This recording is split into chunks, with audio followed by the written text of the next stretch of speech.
Merhaba, ben Yüksel, kanalıma hoş geldiniz. Bu videoda güzel bir kemer çalışması yapmak istedim. Kalınca bir dokusu var. Gerçekten hem kemer için hem de bu çanta aparatlarına dikmek için çok güzel, kullanışlı bir örgü. Bu diğer bilinen örgülerden daha farklı. E, Dokusunu göreceksiniz örünce zaten. Şöyle kalınca 4 numara floşlu makrome ip kullanıyorum. Dore bir ip ve 3,5 numarada tığ kullanıyorum. Biraz ufak bir tığ kullanıyorum çünkü daha sıkı olsun. Örgü zaten çok sıkı. Biraz daha sıkı olsun. Tam kemer için ideal. Ya da çanta sapı. İşte şu yaylı. Bunları kullanabilirsiniz. Aparatlara yapabilirsiniz. Yani illaki içinden başlamanız gerekmiyor. Bu biraz sert bir örgü olduğu için bittikten sonra zaten şu kemere dikilişini de göstereceğim. Şimdi zincir çekerek başlıyoruz. Kemerin ortasını şöyle kaplayacak kadar zincir çekiyorum. 1 2 3 4 4 bir tarafa, ancak 5 6 7 8 bence normal. Şimdi bir tane de fazlasını çekiyoruz. 9. Hemen yanına şunları kaldırayım. Hemen yanına batıyoruz. 1 2 3 4 5 6 7 8 1 2 3 4 5 6 7 8 ilmeğimiz tamam. Şimdi nerelere batacağız? Şöyle çalışacağız. Her ilmeğin altına kendi çıktığı ilmek olan şu çizgi gibi olan yerlere batacağız. Yalnız ilmeğin kendine ait olan yerlere. Bu son ilmeğimiz. Onun altına denk gelen yere değil. Bu buraya ait. Buraya batmıyoruz. Yoksa örnek çıkmaz. Çapraz olur. Çünkü bu ilmeğe ait olan yer burası. Biz şuraları öreceğiz. Burası ve burası. 1 2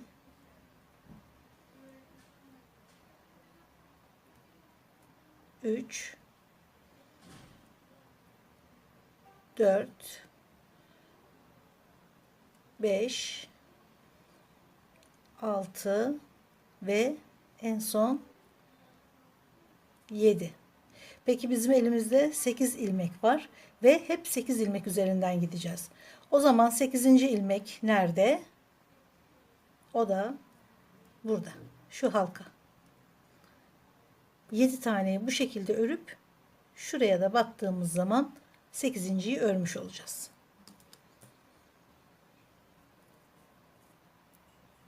Şimdi tam altına gelen kendi ilmeğine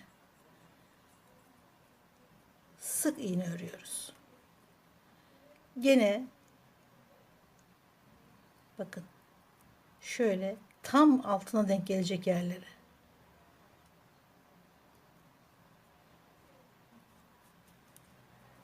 İki,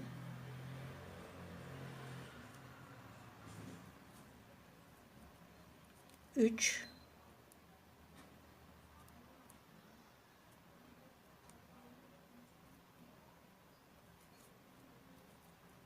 dört,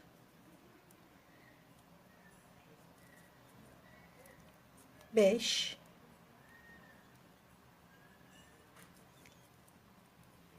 6 şurada var bakın, en son şuradan itibaren sayıyoruz ilmeği. 1 2 3 4 5 6. 7. ilmekte Şu ikisi yan yana olan 2 ilmek. Bu ilk sıra biraz kafa karıştırıcı olabilir ama şurası. Bakın. Sadece ilk sırasında olabilir. Bundan sonrası çok kolay gidiyor çünkü.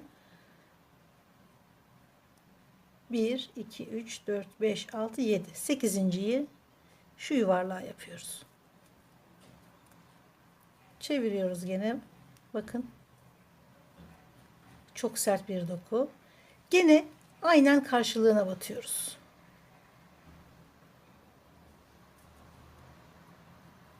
Bir, iki,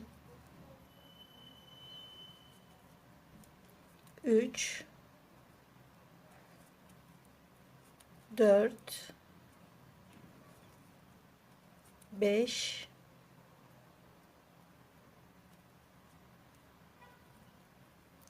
6,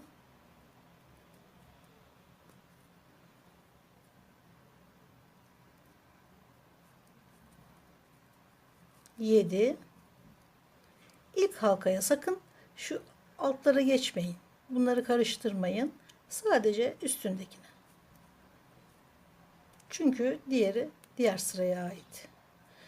Tahmin edeceğiniz gibi bir hayli dokusu kalın, dolgulu, tam kemer için ve çanta sapları için çok ideal bir model. Bunu ben internette yabancı bir kanalda gördüm. Aslında daha bir sürü gördüm ama yani o kadar hepsi birbirine benziyor ki bir şey gösteriyorsa mutlaka bir farkı olsun istedim. Bu bana çok farklı ve çok güzel geldi. Gerçekten örmeye değer. Şu ilmeğe hiç ne dibine ya da üzerine bir zincir hiç yapmıyoruz. Hep bu şekilde örüyoruz. Hemen yanındakine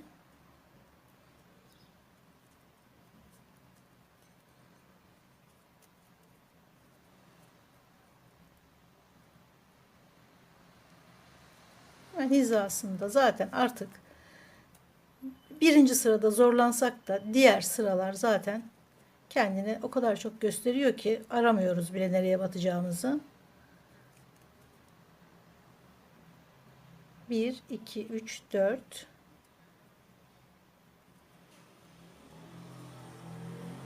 5,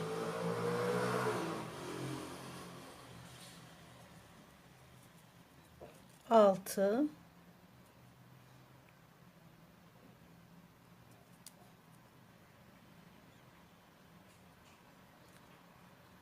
'Şurada bir kafa karışıklığı olabiliyor ama zaten yan yana duruyorlar bakın. Bir bu, bir bu. Şöyle 7, 8'i de en üstteki yuvarlağa.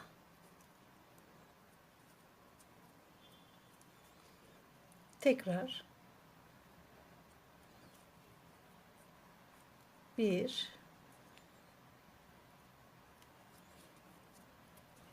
2, artık çevirmeden bile nereye batacağımızı görüyoruz.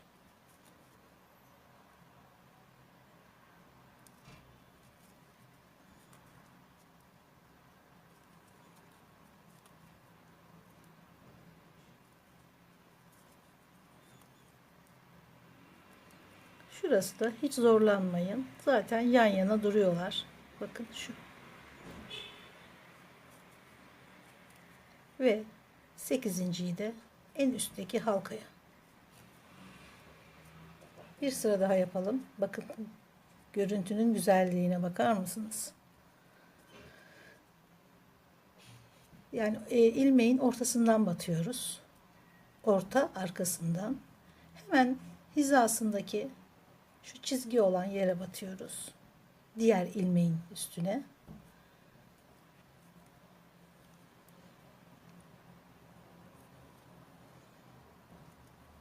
Şöyle.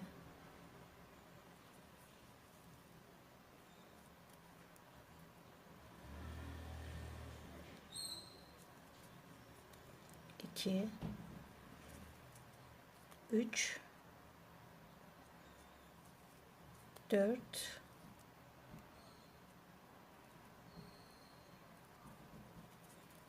5, 6. Zaten bakın yan yana. Şu ve şu. Ve en son 8.'yi en üstteki halkaya. Dokusu çok güzel. Sertliği, dolgusu harika. Tam bir kemer örgüsü bu. Bunu göstermeden edemedim gerçekten. Dediğim gibi diğer modellerden çok var. Çok farklı olanlar da var. Ama bu kadar kemere yakışan bir örgü görmedim. Gerçekten bayıldım buna. Hem çanta saplarında hem kemerlerde rahatlıkla kullanabiliriz. Hatta bunun ince, daha ince ipiyle çantalar, şöyle dik duran, sert durunca güzel duran, güzel görünen modeller var. İşte o, yani şu duvarları sert olan çantalarda bu çok mükemmel olur. Dokusu çok güzel çünkü. Siz bu modelden, bu örnekten yola çıkarak neler yaparsınız tahmin ediyorum. Şimdi gene devam ediyorum. Şöyle tam karşılığına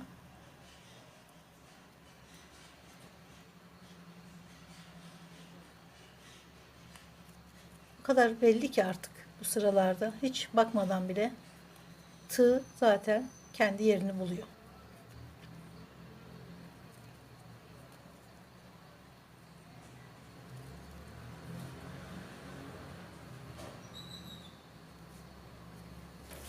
Bir de şuradaki en üstteki halkaya. Bu şekilde gerekli uzunluk kadar ördüm.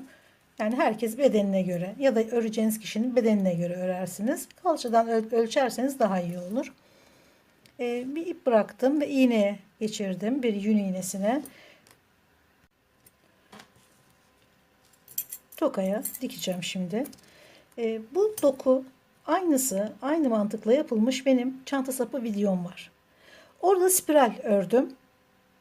Hem üstteki ördüğüm ilmek hem de alttakini kullanarak ördüğüm için kalın dokulu bir çanta sapı oldu.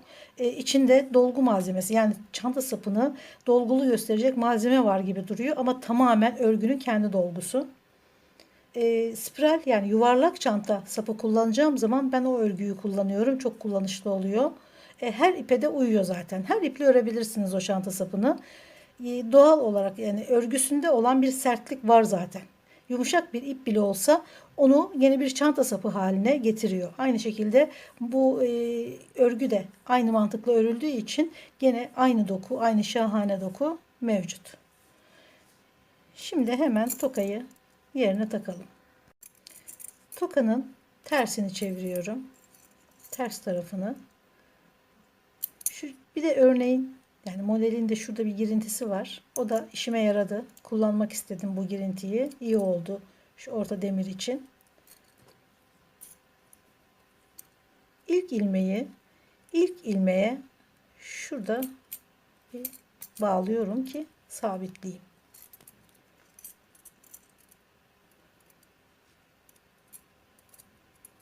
Sonra yandaki ilmeğe geçiyorum.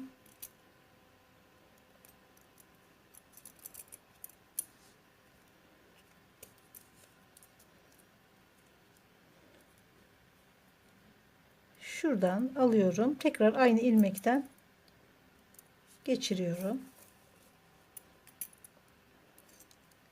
Bir yandakine geçiyorum. Şöyle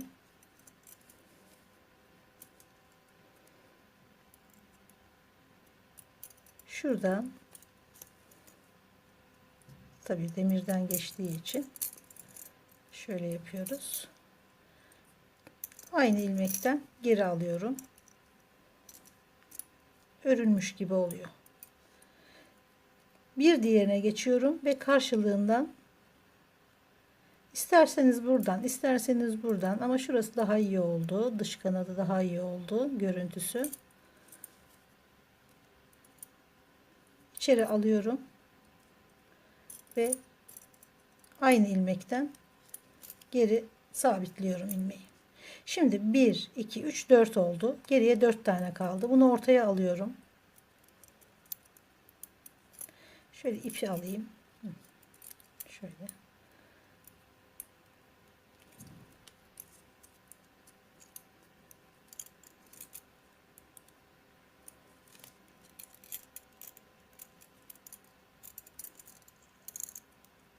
ortada dursun. Gene bir yana geçiyorum. Şöyle. Bir yana geçiyorum. Karşılığından çıkıyorum. Gene de bir de kaldı. Şimdi dikkat etmek gerekiyor.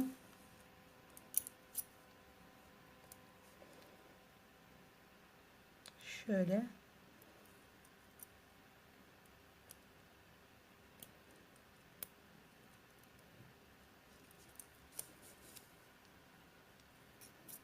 Aynı ilmekten çıkartıyorum. Diğer ilmeğe geçiyorum. Karşılığından çıkıyorum. Aynı ilmekte sabitliyorum. Yan tarafa geçiyorum. Karşılığından çıkıyorum.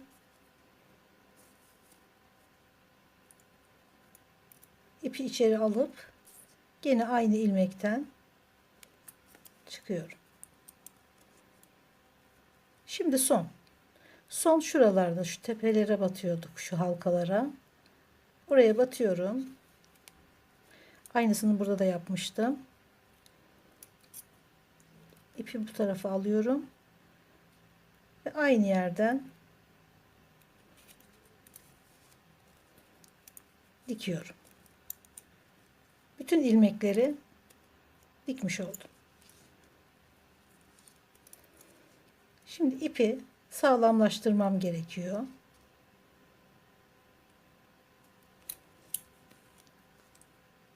Ve içinde kaybetmem gerekiyor. Şurası düzü olacağı için bunu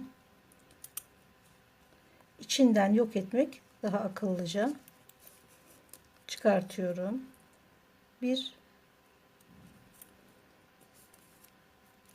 arkaya geçiyorum. Şu sırada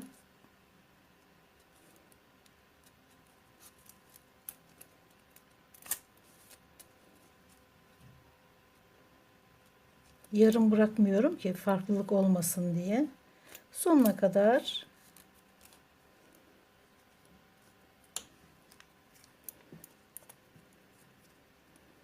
polyester, yani filoşlu olduğu için hemen sıcakken şöyle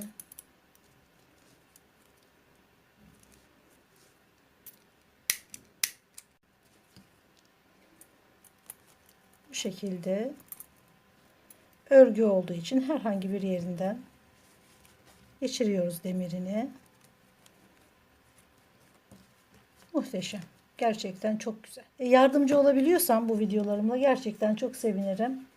Bundan sonraki videolarımı da izlemek isterseniz videolarımı beğenmeyi, abone olmayı ve zili çalmayı lütfen unutmayın. Görüşmek üzere.